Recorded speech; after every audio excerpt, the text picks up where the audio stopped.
গুণাগার কোন গুণা বলে যেন জানিছিল জানার সত্ত্বেও যেন কি করছিল যেজন মানুহে ফাঁসিব লাগে এবার ফাঁসা হয়েছিল যেজন মানুষ ফাঁসিব লাগে এবার ফাঁসা হয়েছিল জানিও যে গাওয়াই দিছিল যদি আমার মাঝে যেনেকুৱা কোনোবা আছে গাওয়াই দিয়া জানি যে আল্লাহ তাআলা মাফ কৰো সকলে বাদ দিব আসবে ইনশাআল্লাহ তাৰপিছত আল্লাহ তাআলা এনেকুৱা এটা জামাটা খবৰ পোৱা উঠিব 8 নম্বৰত এনেকুৱা এটা জামাটা খবৰ পোৱা উঠা যাব যিনেকি তেওঁলোকৰ চেহেৰাবিলাক তেওঁলোকৰ চেহেৰা আন্ধাৰ দেখিব আন্ধাৰ কেনেকুৱা আমি আন্ধাৰটো অকলে দেখিছোৱে ৰাতিৰ আন্ধাৰ যেনেকুৱা হয় তেওঁলোকৰ চেহেৰাবিলাক আন্ধাৰ দেখিব যে তেওঁলোকে কি কাম কৰিছিল তেওঁলোকে জিনা কাম কৰিছিল দুনিয়াত থকা অৱস্থাত তেওঁলোকে জিনা কাম কৰিছিল এই জিনা থকা সত্ত্বেও কি কৰিছিল আল্লাহ জিনা কৰাৰ কাৰণে আল্লাহ তাআলা সেইসকল ব্যক্তি কি কৰিব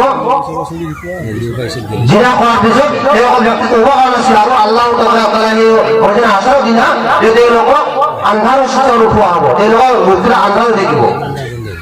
তাৰপিছত আল্লাহ তাআলা এইবাৰ জামাতৰ খবৰ পৰা উঠা যাব যিটো জামাতৰ নেকি যিবিলাক কালা থাকিব তেওঁৰ চেহেৰা যিটো কালা থাকিব সেই কালাটো কলা হ'ব আৰু তেওঁলোকৰ কি হ'ব তেওঁলোকৰ চকুবিলাক কেৰা হ'ব তেওঁলোকৰ চকুবিলাক কেৰা হ'ব আৰু তেওঁলোকৰ পেটত আল্লাহ তাআলা দপদপাই জুই ধৰি থাকিব পেটৰ ভিতৰত দপদপাই জুই ধৰি থাকিব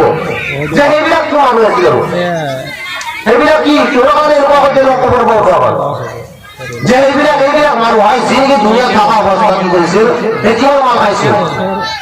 অৰ্থাৎ এতিয়াও মালবিলাক আনি তেওঁলোকে নিজৰ কাষত ভৰাইছিল তাৰ কাৰণে আল্লাহ তাআলা কি কৰিছে সেইসকল ব্যক্তি তেওঁলোকৰ পেটত জুই ভৰাই দিব আৰু তেওঁলোকৰ কালাৰটো কি কৰিব কলা কৰি দিব আৰু তেওঁলোকৰ চকুবিলাক গেৰা কৰি দিব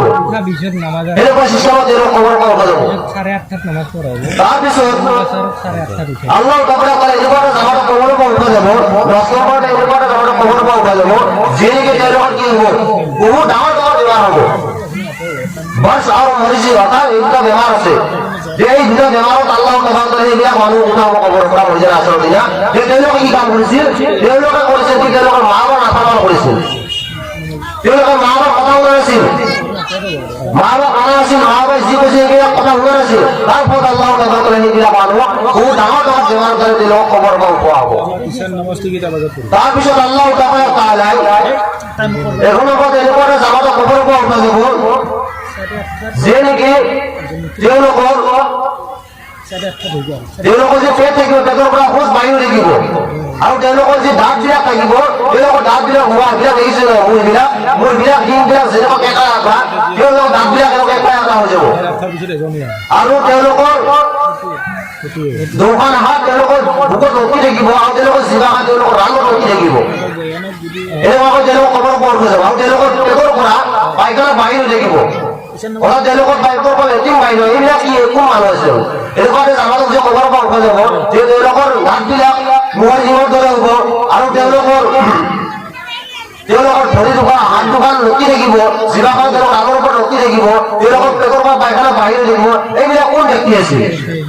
যে দুনিয়াত থকা অৱস্থাত সেইবিলাকে কি কৰিছিল মদ খাইছিল শৰাব খাইছিল যিসকল ব্যক্তিয়ে মদ খাইছে আল্লাহ তাআলাৰ যিটো হাৰাম কৰিছে আল্লাহ তাআলাই সেই মদটো খাই আল্লাহ তাআলা সেইসকল ব্যক্তি কি কৰিব ময়দান হাছৰৰ দিনা তেওঁলোকক এনেকুৱা হিচাপত উঠোৱা হ'ব তাৰপিছত 12 নম্বৰত আল্লাহ তাআলা এটা এনেকুৱা জামাতৰ খবৰ পৰা যাব যে সহি চাৰতাত আমি ফজৰ নামাজ পঢ়ি উঠিলে যেনেকুৱা এটা চানটো যেনেকুৱা জকমকাই দেখা পাওঁ তেনেকুৱা চানত আল্লাহ তাআলা তেনেকুৱা সেই জামাতটো জকমকাই থাকিব অৰ্থাৎ তেওঁলোকে জকমকাই থাকিব আৰু তেওঁলোকৰ ফুলচিৰাত পাৰ বিদ্যুৎ দেৱে পাৰ কৰাই দিব অৰ্থাৎ আমি যেতিয়া লাইটৰ চুইচটো দিওঁ চুইচ দিয়াৰ লগে লাইটটো যেনেকুৱাকৈ জ্বলি যায় তেনেকুৱা হিচাপত তেওঁলোকক ফুলচিৰাত বিদ্যুৎ দেৱে পাৰ কৰাই দিব যে এইবিলাক ব্যক্তি কোন আছিল আৰু যে এইবিলাক ব্যক্তি যিনি দুনিয়াত থকা অৱস্থাত নামাজেৰে একেবাৰে কৰিছিল আল্লাহৰ হুকুম মানিছিল আল্লাহৰ আদেশ মানিছিল সকলো কাম কৰিছিল সকলো ভাল কাম তেওঁলোকে কৰিছিল তাৰ কাৰণে আল্লাহ তাআলা সেইসকল ব্যক্তিক 12 নম্বৰ জামাতটো কেনেকুৱাকৈ ৰচনা দ্বাৰাই উঠোৱা হ'ব যে আমি এতিয়া চাওঁ আমি কোনটো জামাতত ভাগ হ'ম আমি 12 নম্বৰটো চাম নে আমি একত চাম নে দুইত চাম আমি সকলোৱে যাতে চেষ্টা কৰি 12 নম্বৰ জামাতটোত আমি যাতে চামিল হওঁ আমি সকলোৱে চেষ্টা কৰিব লাগিব আজি আমাৰ আল্লাহ তাআলাই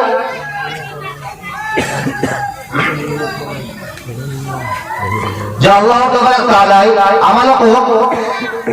এনেকুৱা এটা কিমতি সময় দিছে, এনেকুৱা এটা সময় দিছে যিটো সময় নেকি আমি আজি বহুত তকদিৰ বলা হয়, বহুত খুশনসিব বলা হয়, যেনেকে আমি এনেকুৱা এখন আত্মত আছো আমি আল্লাহ তাআলা 60-70 বছৰ জিন্দগি দিছে।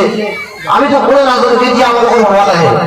আমালোকৰ মত কেতিয়া আহে কোনো নাজানে। গতিকে আমালোকৰ মত আজি আহিব কালি আহিব পাৰে, গতিকে কাৰো মত কোনো ঠিক নাই। আৰু আল্লাহ তাআলা টাইম এটা নিৰ্ধাৰিত কৰি ৰাখিছে কোনো কাৰণে, যেনেকুৱাকৈ আমি আজি জলসাখনৰ টাইম নিৰ্ধাৰিত কৰি ৰাখিছো, তেনেকুৱাকৈ আল্লাহ তাআলা নহয় আপুনি এটা টাইম নিৰ্ধাৰিত কৰি ৰাখিছে যে কাৰ কেতিয়া সময় আহিব, কাৰ কেতিয়া টাইম আহিব সেইটো কোনো গম নাপায়। সেইটো গম কৰি যাব আল্লাহ তাআলা, এক নম্বৰতে আল্লাহ তাআলা পাব। গতিকে আল্লাহ তাআলা সকলো জানে, আল্লাহ তাআলা সকলো বস্তু এলিম আছে। গতিকে আল্লাহ তাআলা আমালোকক প্ৰত্যেককে যাতে যিবিলাক কাম কৰিলে আমাৰ ভাল হয়, যিবিলাক কাম কৰিলে ফাইদা হয়, যিবিলাক কামত আমাৰ লোকচান নহয়, যিবিলাক কামত লাভ হয়, সেইবিলাক কামত আল্লাহ তাআলা আমালোকক প্ৰত্যেককে আহাৰ নসিব দিয়ক। আৰু আল্লাহ তাআলাৰ বহুত আহে ইবাদত হয়, বহুত আহান ইবাদত হয়, নামাজটো আমি যাতে সকলো পাব নিশ্চয় কৰোঁ। আৰু আজি আমি জলসাখন পাতিছো, জলসাখন যদি জলসাখনৰ কালিৰ পৰা যদি আমি মছজিদ খালী হৈ যায়, নামাজ পঢ়িব নাহো, তেতিয়াহ'লে আমাৰ ফাইদা কি হ'ল? যাতে আমি কি কৰো, আজি আমি সকলো তওবা কৰো। আল্লাহ তাআলা কোৰআন শৰীফে কৈছে তুবু ইলাল্লাহি তাওবাতুন নাসুহা, তোমাকে তওবা কৰা, ইস্তিগফাৰ কৰা। আল্লাহ তাআলা কৈছে সেই সকল ব্যক্তিক পছন্দ যিসকল তওবা কৰে। আল্লাহ তাআলা তওবাটো কেতিয়ালৈকে ঘূৰাই থাকিব? তওবা কৰোঁতা যেতিয়ালৈকে কৰি থাকিব যে যেতিয়ালৈকে পশ্চিমলৈকে সূৰ্য উদয় নহয়, যেতিয়া পশ্চিমলৈ সূৰ্য উদয় হ'ব তেতিয়া তওবা আল্লাহকে বন্ধ কৰিব। গতিকে আমাৰ এতিয়াও বহুত টাইম আছে তওবা কৰা মানে, যাতে আমি আজি কি কৰো, তওবা কৰো, সচ্চা পাক্কা তওবা কৰো। আমি আজি তওবা কৰিলে কালি গুণা কৰিব তেতিয়াহ'লে কি হ'ব, কি ফাইদা হ'ব? আৰু যদি আমি আজি কি কৰো, আমি যি জলসাহত এই জলসাহত সকলো যদি আজি ভালো করে তওবা করো, যেহেতু তওবাত আমার কি হয় জিন্দগি বাড়ি যায়, যেহেতু তওবাত আমার জিন্দগি কি হয়ে যায় কামিয়াব বাড়ি যায়, যেহেতু তওবাত আমার কি হয় জিন্দগি আমার যেহেতু কাম কৰিব লাগে আমি সেইটো কাম কৰো, আৰু যেটো কাম কৰিব নালাগে সেইটো কাম নকৰো। অর্থাৎ আল্লাহ তাআলার হুকুম মানো, নবী করিম সাল্লাল্লাহু আলাইহি ওয়াসাল্লামের সুন্নাতের মোতাবেক চলো, সকলে চেষ্টা করি ইনশাআল্লাহ। আল্লাহ তাআলা আমাদের প্রত্যেককে মানি সকলো কামত মানি চলা ঠিক দিয়ক। আলহামদুলিল্লাহ।